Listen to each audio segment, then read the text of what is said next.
there, welcome back to Adventures in the Making. I'm Emily and I am no longer in Chicago. So this video I've been trying to make for a while now. I've been trying to figure out how to make it, and I've mostly gotten overwhelmed with trying to get footage of everything so that I could sort of illustrate while I'm talking what's going on. And I got really overwhelmed with that. And then I just didn't do it because I was overwhelmed by it. So instead, I'm just gonna sit here and have a little chat with you and give you a little life update. I am in Barcelona and I am about to embark in about 45 minutes on my newest adventure, which is a master's in medieval cultures at the University of Barcelona. I could not be more excited to be doing this because I am going to be studying the Middle Ages in Spain, which is where the Middle Ages, the geographic area of the Middle Ages that most interests me, right? And one of the reasons that it most interests me is because it is the place where there was the greatest level of interaction between the three Abrahamic religions, I guess outside of the Holy Land. I'm just gonna say from 711 until 1492, there was the presence of Jews, Muslims, and Christians in significant numbers in medieval Iberia. And it's where there were both Christian and Muslim kingdoms, and there were Jewish groups and communities spread throughout the peninsula for that entire time period and before. I'm really interested in interactions between Jews, Muslims, and Christians, and the peninsula, the Iberian Peninsula, is a good place to study that. I am also really looking forward to this because I'm looking forward to studying fully in another language. I am taking the majority of my classes in Catalan, and I think this semester one of them will be in Spanish, or Castellano, as it is called in Spain. I'm a smidge intimidated, not gonna lie, I'm a smidge worried about the Catalan because I don't speak it fluently. I speak Castellano and I can understand a lot of Catalan, which is the key part. You know, if I'm sitting in a class and can understand a lecture, then fine, good. I'm allowed to respond in Castellano, like nobody's going to yell at me for that. At least I hope not. So far, nobody has.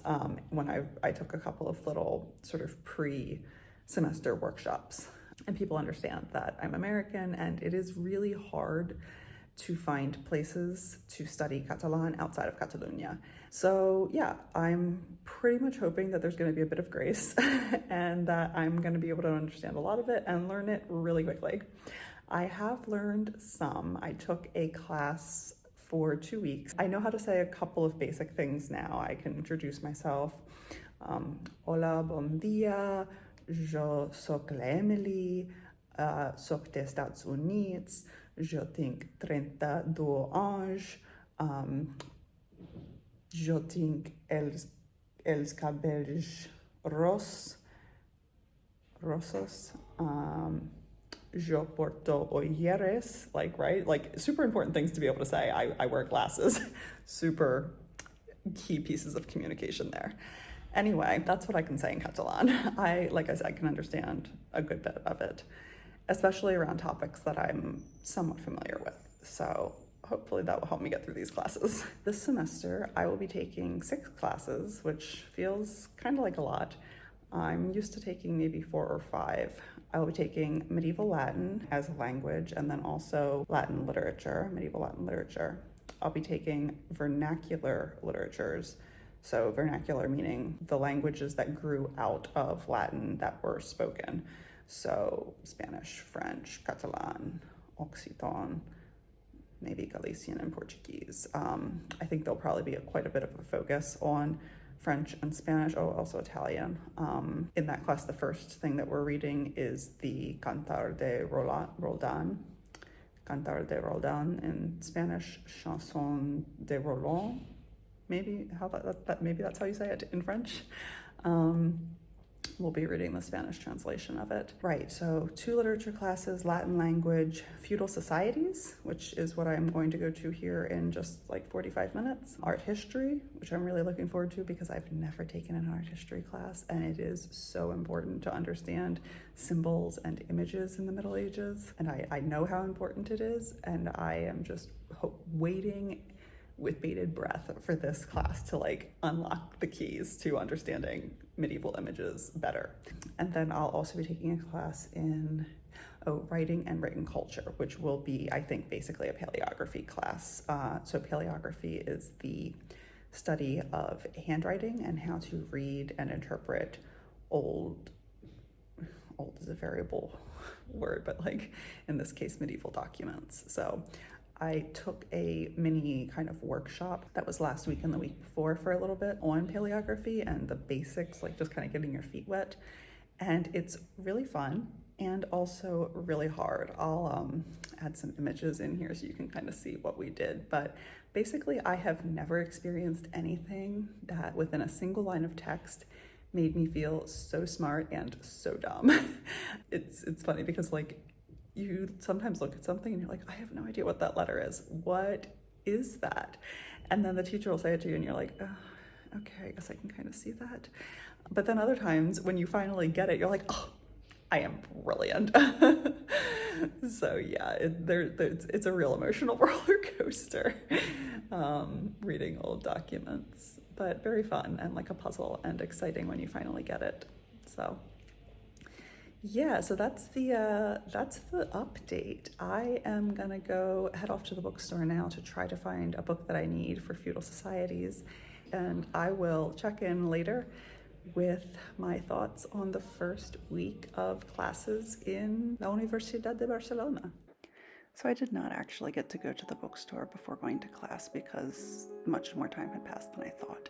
But this is a little bit of my walk to class past some cafes and cute little shops, and then through this very large space in front of the Contemporary Art Museum, which is a huge flat space that is constantly being used by skateboarders and roller skaters, and it's just kind of like a show every time I go through there.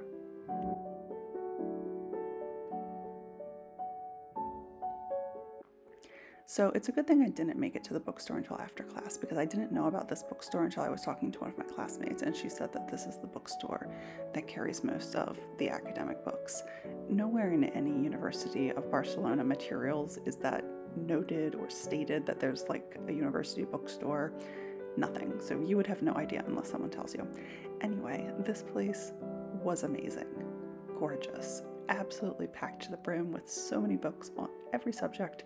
It had 2 floors and it was just, as you can see from the photos, absolutely massive. Just look at all of these books on the Middle Ages. Found the one that I was looking for, the Historia de la Edad Media.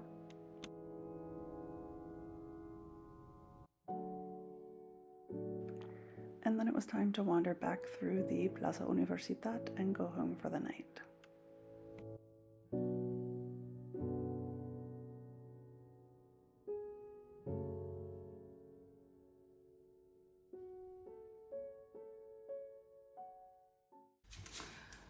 All right, so it's day 2 of my master's in medieval cultures.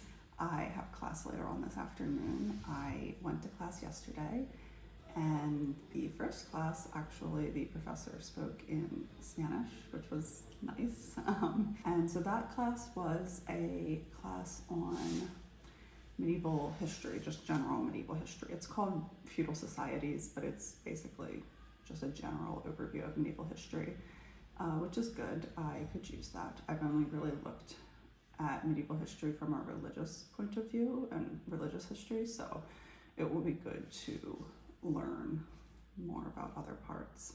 Oh, and so also in that class, he asked us, well, he said that if we hadn't really studied medieval history yet, that we should get this book, Historia de la Edad Media, and it is kind of like a little handbook. It's got like little, very short chapters, about 10 pages each, on different themes and topics. So right now I'm reading Los Carolingios, Formación y Decadencia de un Imperio, Sociedad y Economía del Mundo Carolingio. So that's the Carolingians, formation and decadence of an empire, society and economy of the Carolingian world. So because I really haven't studied the Carolingians at all, which is, I mean, it's not terrible, it's just it hasn't come up as a main topic of study for me. So it's important that I learn more about that.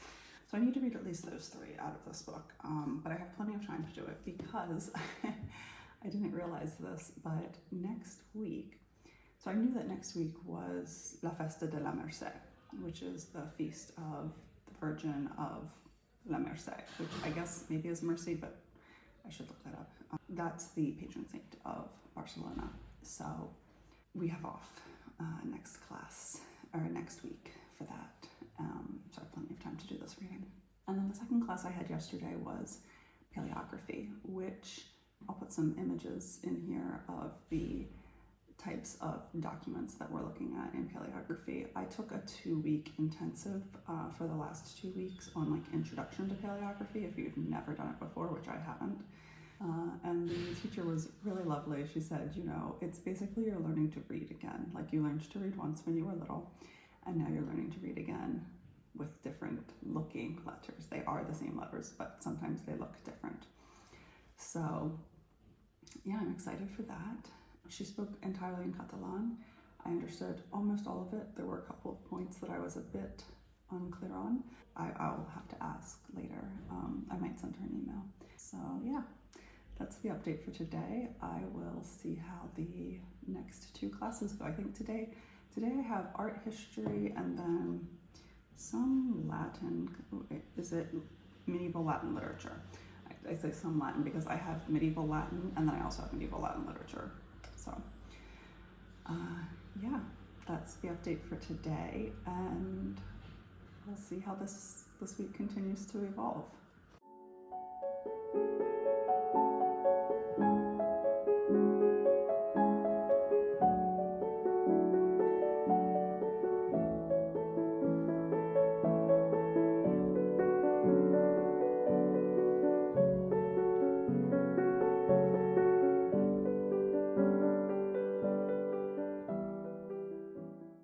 Good morning. It is day 4, sort of. Yesterday I didn't have class, so it's sort of like day 3 of classes of Masters in Medieval Cultures at the University of Barcelona. And so on Tuesday I had 2 more classes for the first time. I had art history and I had Latin literature, medieval Latin literature. And so far all of my classes except for paleography have just been like meeting the professor meeting us, asking us about our background in like what our fields are that we're coming from, because when people come to medieval cultures or medieval studies or whatever kind of interdisciplinary program that studies the Middle Ages, people come with a lot of different backgrounds. Like for example, my background, I have studied anthropology, religion, Spanish literature. Some people come from history, some people come from art history, English literature, any variety of different literatures. Some people come from a classics department, so they've studied classical Greek and Latin, and now they want to study the Middle Ages. So people have a wide range of skill sets coming into medieval studies, and it's important at the outset to kind of, as a professor, and I understand this like as a teacher, trying to like figure out the background of your students so that you know which direction to take in your teaching. So that's been a lot of the first day sort of stuff, and then also going over the syllabus, which, you know, as an English speaking student, whenever I've been in classes in the first day, it's like, oh, okay, now we're gonna go over the syllabus. I love that we're going over the syllabus because it's all in Catalan. And so I'm like, yes, please go over every little detail so that I know exactly what you expect from me and so that I can ask you questions. Because yes, I can mostly read it. Yes, I can translate the words that I don't quite understand, but you know, it's funny. There are words where it's like, I understand the literal meaning of the word. What I don't always understand is what is meant by that in like a Spanish university context. So for example, in the Latin literature class the other day, he talked about giving us these different activities. And when I hear the word activity in English in a classroom setting, I don't necessarily think of something that's going to be like given for a grade. It's more like just an exercise to practice. But these are like homeworks that are going to be like assignments that are for a grade. And not only are they assignments for a grade, but there's this entire set of instructions on how to do citations for them. And it's very good. Like, I am very appreciative that like this level of detail is being put into teaching us how to properly cite medieval sources, because citing medieval sources pain in the butt. There really, as far as I can tell, isn't a completely normative way to do it, because the sources are not normative. There's not a norm for how people wrote. So it's a little bit tricky. Anyway, that's a little bit of a rabbit trail, but the point is that, like, yes, I want you to explain everything you expect from me when you say activity, because I know what actividad or actividad in Spanish is. I know what that word is. What I don't know is, what do you expect from that? So while if I were in an English speaking class and this level of detail was being given, I would probably be like bored out of my mind. In these classes, I've been very appreciative, which just makes me think, you know, this whole thing, even more so than when I did my first master's in Spanish literature, this is giving me, I think, a view into the experience of a lot of international students who come to do university in the United States, and what it must be like for them. So that's just been interesting to think about, and to think about the students that I've taught that were international students, and yeah, just have even like greater empathy for them. I hope I wasn't ever like super judgy, but it's just like you don't really understand what they're going through and what they're struggling to accomplish until you're trying to accomplish that same thing. The art history professor was pretty easy to understand in Catalan. I mostly got him. The Latin literature professor is the first person that I've listened to speak in Catalan extensively that I really struggled to understand. Anyway, today are the last two classes that I'll have for the first time. I'll have medieval Latin just as a language, so I guess like a language class in Latin, and vernacular literatures or romance literatures. I think it's just romance literatures, because I don't think we're going to be doing anything in like German or English literature. I think it's probably going to be mostly Spanish, Catalan, French, maybe Italian. I'm not 100% sure, but anyway, that's what I have on the docket for today. So right now, I think it's about 10:30. I look over toward the kitchen as if there's a clock for me to look at, because oftentimes like a microwave or a stove will have a clock. That is not the case in this kitchen. So anyway, I think it's about 10:30 in the morning. I have on the docket today to study Catalan, Hebrew, and Latin. And I also want to read one of the last of the optional articles that the romance literature professor gave us. I read the first two. One of them was a short piece by Umberto Eco, which was about 10 different ways of imagining the Middle Ages. And like it was called like 10 Dreams of the Middle Ages, the kinds of ways that we think about the Middle Ages. And so that was kind of interesting. And then another one was a prologue to a set of poems written in medieval French. I mean, it was interesting, but I don't know contextually like what exactly we were supposed to have gathered from that, but I read it. So I guess I'll see in class if she talks about it. And then the last one is about like otherness and modernity in medieval literature. So that's the one that I haven't read yet. Yeah, so those are the things that I hope to accomplish before I go to class. And with the help of Earl Grey tea many things are possible.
Okay, I finally just learned what it means to say that there is a hard sound and a weak sound, or a hard sound and a soft sound rather, in a letter.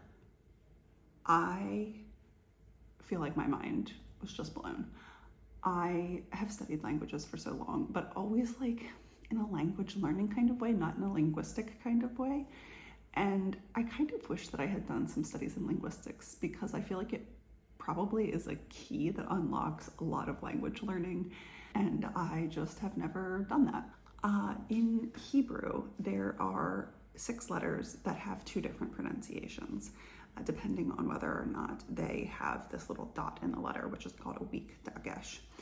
And if it has the dot, then that is what is called like the hard pronunciation of the letter. If it doesn't have the dot, then that's the soft pronunciation of the letter.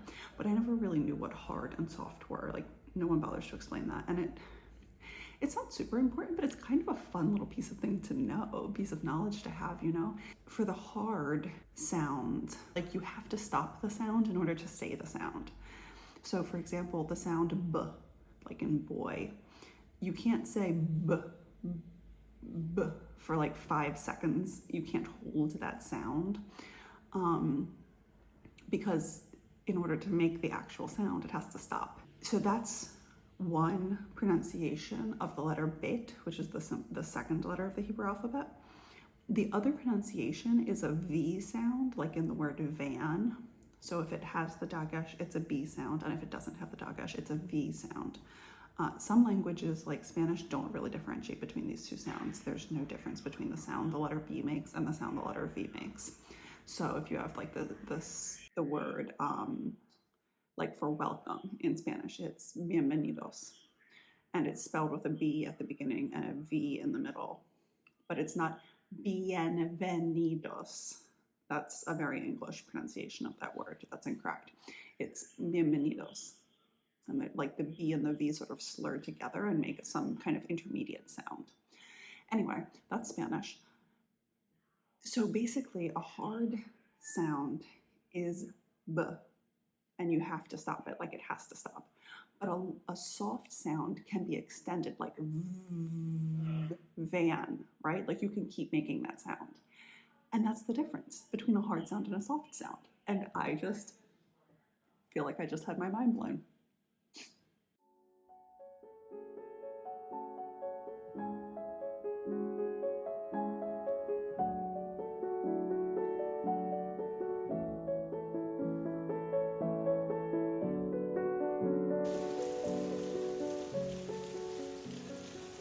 When she dies, that they realise, in fact, she was a woman. Again, I think that's an example of the body being mortified, not entirely condemned, because they're seen as, to some degree, a sort of route to salvation. Then later on in the story, Pelagia escapes and she goes and builds herself a little cell on the Mount of Olives, and her body becomes so wasted that she appears to be a man, and people think that she's a man. And when she dies, it's only when she dies that they realize, in fact, she was a woman. So it is Friday now, and that means that my first week of classes for my master's in medieval cultures is over. far as like the classes that I had yesterday, I had medieval Latin, which is going to be just a Latin language course. The professor seemed very nice. She's mostly concerned with us being able to use the tools like grammars and dictionaries in order to comprehend a medieval text. So our assessments will be very much like kind of open book, open note, because that's what you do when you actually read medieval documents. It's not like an exam situation. It's like what are all the tools that I can use at my disposal to figure out what this document is saying. So of course you have to study, because you know you're not going to be able to do an exam if you have to look up every single word or if you don't know any of the morphology, but it doesn't sound like it's going to be impossible. And then, the romance literatures class. Whew. Okay, so I thought that the romance literature class was going to be possibly one of the easier classes. The factors that led me to believe this are the fact that she did send us some pre-class readings, and they were all in Castellano. And I was like, okay, well, I have a master's in Spanish literature. Like, I've done medieval Spanish before. Cool, I can do this. All of the texts that we will be reading, almost all of them, come from France and are in French. Now, she wants us to read them in translation outside of class, but inside of class, she wants us to look at them in the original French, which we did yesterday for a small piece of text, and she will translate them like en vivo, live to Catalan. I'm sitting there in class looking at a text written in medieval French, listening to her speak in Catalan, and trying to, it's like my head is just a swamp of vulgar Latin right now. I'm not really even cognizant of which language I'm thinking or hearing in. I'm just sort of obtaining meaning in whatever Romance language word comes to me. So, you know, I'm also thinking somewhat in Castellano, but also somewhat in English, which obviously is not a Romance language. Yeah, it's a real intense thing. I got real worried during that class, honestly, because I was like, I can't take notes. Like, I can listen and comprehend, but I cannot simultaneously take notes.